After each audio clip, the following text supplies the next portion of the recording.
امام حسین رضی اللہ تعالیٰ عنہ کی شخصیت کی مختلف جہتیں ہیں، آپ کی سیرت پاک کے مختلف عنوانات ہیں۔ آپ کا جو فلسفہ ہے اور آپ کا جو اقدام ہے اور آپ کا جو میدان سجانا ہے وہ بہت ساری گہرائیاں اپنے دامن میں رکھتا ہے، اور امام علی مقام رضی اللہ تعالیٰ عنہ کی فکر کھڑا ہونے کی فکر ہے، مضبوط ہونے کی سوچ ہے، نظریاتی زندگی گزارنا اور نظریاتی سرحدوں کا محافظ بننا، یہ امام حسین کا پیغام ہے۔ ہمارے ماحول میں اس طرح ہوتا ہے کہ کچھ لوگ ایسے ہوتے ہیں جو سوسائٹی میں اپنے آپ کو قانون سے ماوراء سمجھنے لگتے ہیں۔ ان کا یہ مزاج بن جاتا ہے کہ ہم چونکہ ایک بہت بڑی شخصیت ہیں، ہم چونکہ وی آئی پی پرسنالٹی ہیں، اور ہمارے ڈھیروں اور ہزاروں اور لاکھوں میں جاننے پہچاننے اور محبت کرنے والے ہیں، لہٰذا شاید ہمیں کسی قانون اور کسی زاویے کا پابند نہیں ہونا چاہیے۔ تو یہ سوچ بڑی خطرناک ہوتی ہے۔ معاشرے میں ایک آدمی بھی جرم کر کے جب بچ جاتا ہے یا اپنے آپ کو بچانے میں کامیاب ہو جاتا ہے، اس کا اثر پوری سوسائٹی پہ پڑتا ہے، اس کے نتائج بڑے خوفناک نکلتے ہیں۔ ایک چور کے بچ جانے سے پورا شہر غیر محفوظ ہو جاتا ہے۔ آپ نے ایک قاتل کو کھلی چھٹی دے دی، اس کا مطلب یہ ہے کہ آپ نے بہت سارے انسانی اور قیمتی جانوں کو داؤ پہ لگا دیا ہے۔ اب تو اس کا دل کھل جائے گا، وہ جس کو چاہے گا جہاں چاہے گا۔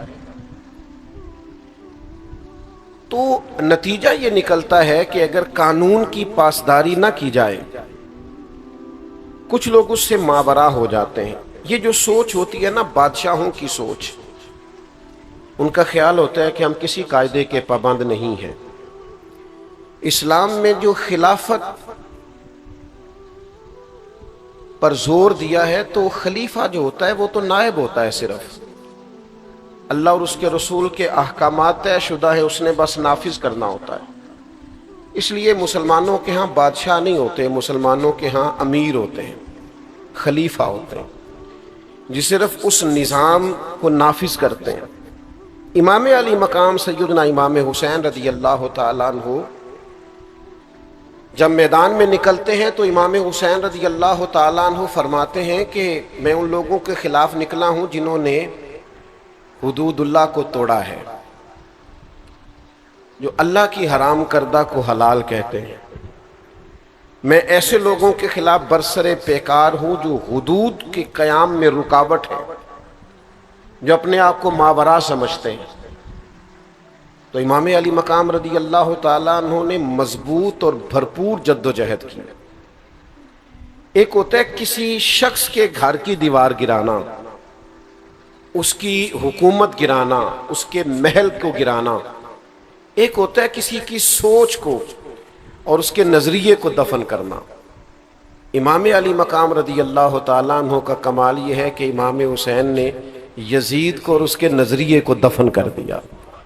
قانون کی بالادستی، خلافت کا قیام اور چھوٹے بڑے کی تفریق ختم کر کے شریعت کے دائرے میں لانا، سب کو حدود کا پابند کرنا، اس کو امام علی مقام رضی اللہ تعالیٰ عنہ نے عملی جامہ پہنایا اور نظریاتی سرحدوں کو ہمیشہ کے لیے مضبوط کر دیا۔ قرآن مجید میں اللہ تعالیٰ نے اس بات کا بیان فرمایا یا ایھا الذین آمنوا کونوا قوامین بالقسط، اے ایمان والو انصاف کے لیے کھڑے ہو جاؤ، شہداء للہ، لیکن یہ گواہیاں تم نے اللہ کے لیے دینی ہے، یہ تم نے سٹینڈ لینا ہے، یہ جو تم نے انصاف کے لیے کھڑے ہونا ہے، یہ اللہ کی رضا کے لیے تم نے کھڑے ہونا ہے۔ اور تم کھڑے ہو جاؤ، تم سٹینڈ لے جاؤ، تم مضبوط ہو جاؤ، تم ڈٹ جاؤ اللہ کی رضا کے لیے۔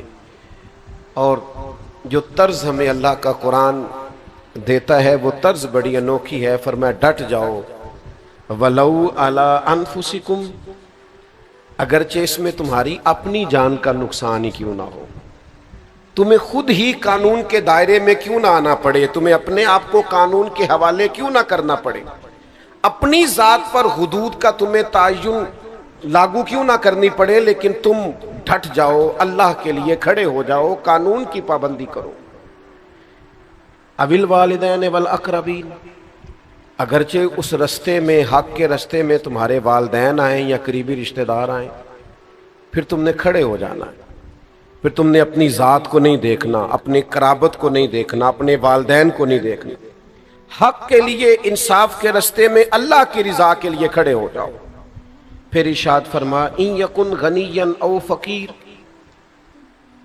فرمایا اگرچہ اس رستے میں کوئی غنی آئے، او فقیرہ، یا کوئی فقیر آئے، کسی مالدار کو نہیں دیکھنا کہ اس پر حد آ رہی ہے تو اس کے پیسوں کے روب کے نیچے آ جانا، اور کسی غریب کو دیکھ کر ترس بھی نہیں کھانا کہ میں فیصلہ کرنے لگا ہوں تو چلو تمہارا بندہ ہے، غریب آدمی ہے، میں تجھے چھوڑ دیتا ہوں. یہ کام نہ کرنا. جب حد کی باری آئے تو امیر آئے یا غریب آئے، قانون سب کے لیے برابر ہے.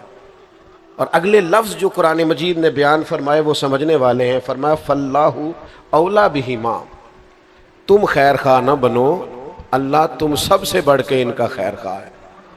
امیروں کا بھی اور غریبوں کا بھی رب خیر خواہ ہے. تم قانون کی پابندی کراؤ، تم نہ خیر خواہ بنو. اللہ تبارک و تعالیٰ تم سب سے بڑھ کر ان پر اختیار رکھتا ہے. اللہ تعالیٰ ان کی خیر خواہی فرمائے گا. خواہشات نفس کی پیروی نہ کرو، ان تعدلوا کہ تم عدل ہی نہ کر سکو.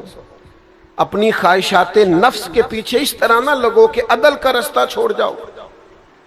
چھوڑ دو اپنی خواہشات کو اور انصاف قائم کرو اس رستے میں. چاہے تمہاری اپنی جان آئے، ماں باپ آئیں، رشتہ دار آئیں، امیر آئیں، غریب آئیں، انصاف کے لیے کھڑے ہو جاؤ. ہم چونکہ زیادہ تر لوگ دیہاتی مزاج سے تعلق رکھتے ہیں، قرآن مجید کی اس آیت کو سامنے رکھیے کہ انصاف کے ساتھ کھڑا ہونا ہے، حق کے لیے کھڑے ہونا ہے. اس میں چاہے اپنی ذات ہی کیوں نہ آئے، پھر اس کو پیش کرنا. حضرت عمر فاروق رضی اللہ تعالیٰ عنہ نے ایک بہت بڑا جملہ ارشاد فرمایا. آپ فرمانے لگے میں نے اپنے نبی پاک صلی اللہ تعالیٰ علیہ وسلم کو قصاص کے لیے اپنے آپ کو پیش کرتے ہوئے دیکھا ہے. حضور نے اپنے آپ کو قانون کے سامنے پیش کیا. صفے سیدھی کراتے ایک صحابی کو درہ لگ گیا یا نیزہ لگ گیا تو حضور علیہ السلام نے اپنے بدن نور سے کپڑا ہٹا دیا. فرمایا آؤ تم بدلہ لے سکتے ہو، تمہیں تکلیف ہوئی ہے. تو حضرت عمر فرماتے ہیں اگر مدینے والے محبوب اپنے آپ کو قصاص کے لیے پیش کر سکتے ہیں تو پھر باقی کون ہے جو اپنے آپ کو ماورا سمجھتا ہے؟ پھر وہ کون ہے جو کہتا ہے مجھ پہ نافذ نہیں ہو سکتا، میرے اوپر آپ حکم نہیں چلا سکتے؟ سب سے پہلے تو اپنی ذات سے شروع کرنا ہوگا. نبی پاک علیہ السلام نے خود ارشاد فرمایا اگر میری وجہ سے کسی کو تکلیف پہنچی ہو تو میں حاضر ہوں، بدلہ لے سکتا ہے. اگر حضور اپنے آپ کو پیش کرتے ہیں تو ہما چما کس کھاتے میں؟ ہمارے ہاں وہ جو فکری تضاد ہے، مطلب ہم یہ چاہ رہے ہیں پوری دنیا پہ دین نافذ ہو جائے، لیکن کہیں نفس کی خواہش یہ کہتی ہے کل دنیا پہ ہو، میرے اوپر نہ ہو. تو معاذ اللہ آپ اپنے آپ سے پہلے سوال تو کر لیں، آپ اس کٹہرے میں آنے کو تیار ہیں؟ میں اس بڑے مجمع میں بڑے درد کے ساتھ ایک بات کہتا ہوں، اللہ مجھے معاف فرمائے اگر کہیں میری طبیعت میں کسی قسم کا کوئی تصنع ہو. میں نے بہت پہلے کہا تھا کہ بہت بڑی گدیوں کے وارث پیر نہیں چاہتے کہ ملک میں دین نافذ ہو جائے، نہیں چاہتے، اس لیے کہ انہیں کٹہرے میں آنا پڑے گا، انہیں اپنی اربوں خربوں کی جائیداد کا حساب دینا پڑے گا. وہ جو الگ سے ایک سلطنت قائم کیے ہوئے ہیں وہ سلطنت ٹوٹ جائے. ہمارا مزاج نہیں ہے بھائی، ہم تھوڑا سا ہٹ کے جینا چاہتے ہیں. ہم سفارشی کارڈ اپنی جیبوں میں رکھتے ہیں، ہم اپنی گاڑیوں کے پیچھے لکھوائے پھرتے ہیں میں فلاں صاحب ہوتا ہوں، میں فلاں صاحب ہوتا ہوں، میرا فلاں نام ہے. میری موٹر سائیکل کے پیچھے لکھا ہوا ہوتا ہے میرا فلاں علاقے سے تعلق ہے. آپ کوئی الگ مخلوق ہیں؟ آپ نے جو موٹر بائک کے پیچھے اور گاڑی کے پیچھے لکھوا لیا ہے، اور آپ نے جو جھنڈا بلند کر لیا اپنی گاڑی پر، اور ایک آپ نے بلب جلنے والا اور اشارے دینے والا لگوا لیا،